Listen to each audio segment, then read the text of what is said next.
Government ముందుకు రావాలి. Already ప్రోత్సాహాలు ఇస్తుంది, ఇంకా కొంచెం బెటర్గా ఇచ్చుకుంటూ రావాలి. వాళ్ళను కూడా ఎంప్లాయీస్ కింద, జాబ్ హోల్డర్స్ కింద ట్రీట్ చేయండి, రెస్పెక్ట్ ఇవ్వండి. అప్పుడు చదువుకున్నవాడు కూడా వస్తాడు, మంచి చదువుకున్నవాడు. హాస్టల్ గురించి పిహెచ్డీకి వెళ్ళి ఉన్నారండి ఉస్మానియాలో, నాగార్జున యూనివర్సిటీలోను. వెళ్ళలేదా, మీకు తెలీదా? వీడి ఈ పొలిటికల్ సైన్స్ వాళ్ళు, హ్యూమానిటీస్ వాళ్ళు, హిస్టరీ వాళ్ళు ఓన్లీ హాస్టల్లో భోజనం ఉంటుందా బాబు, ఏదో ఏదో గవర్నమెంట్ ఉద్యోగం ప్రిపేర్ అవుతుందని చెప్పి పిహెచ్డీ చేయడం వాళ్ళు ఎంతమంది లేరండి. సో ఇది మారాలి. పిహెచ్డీ అనేది చాలా హై రెస్పెక్ట్ ఫీల్డ్.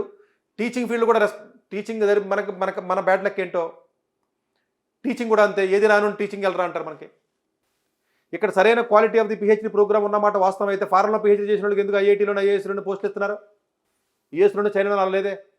వాళ్ళ దగ్గర పిహెచ్డీ చేసిన వాళ్ళు అడిగే ఇస్తున్నారు కదా. మరి మన దగ్గర ఎందుకు ఐఐటీ హైదరాబాద్లో పిహెచ్డీ చేస్తే ఐఐటీ హైదరాబాద్లో ఫ్యాకల్టీ ఇవ్వమని ఇస్తారేమో ఎవరన్నా? అంటే నేను క్వశ్చన్ చేయడం కాదండి, నేనేమంటున్నానంటే మనకి లోటుపాట్లు ఉన్నమాట వాస్తవం, యాక్సెప్ట్ చేద్దాం.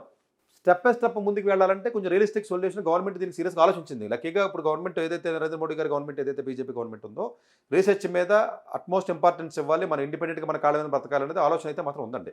చాలా మిషన్స్ చాలా జరుగుతున్నాయండి. ఇప్పుడు ఆల్మోస్ట్ క్వాంటమ్ మిషన్ జరుగుతుంది, నేషనల్ క్వాంటమ్ మిషన్ జరుగుతుంది కదండి. ఇప్పుడు ఈవెన్ చంద్రబాబు నాయుడు గారు ఆంధ్రప్రదేశ్లో కూడా టెక్నాలజీకి సంబంధించి చాలా చేస్తున్నారండి, డెఫినెట్గా చేస్తున్నారు. ఇంకొంచెం బెటర్గా చేసి నాకు ఎలా అనిపిస్తుందంటే యాజ్ ఏ సరిగ్గా కౌన్సిలర్ లేదా ట్రైనర్ అనుకుంటే ఏమనుకుంటే అసలు ఒక 1000 మందిని ఎందుకు ట్రైనింగ్ ఇచ్చేయకూడదు సంవత్సరానికి? టాప్ ప్రీమియర్ కాలేజీ వరల్డ్లో పంపించేసి తెచ్చేసుకుంటే అసలు మన దేశానికి పనికొస్తారు కదా వీళ్ళందరూ. చైనా వాళ్ళు చైనాకి పనికి వచ్చినట్టు అనిపిస్తుంది నాకు.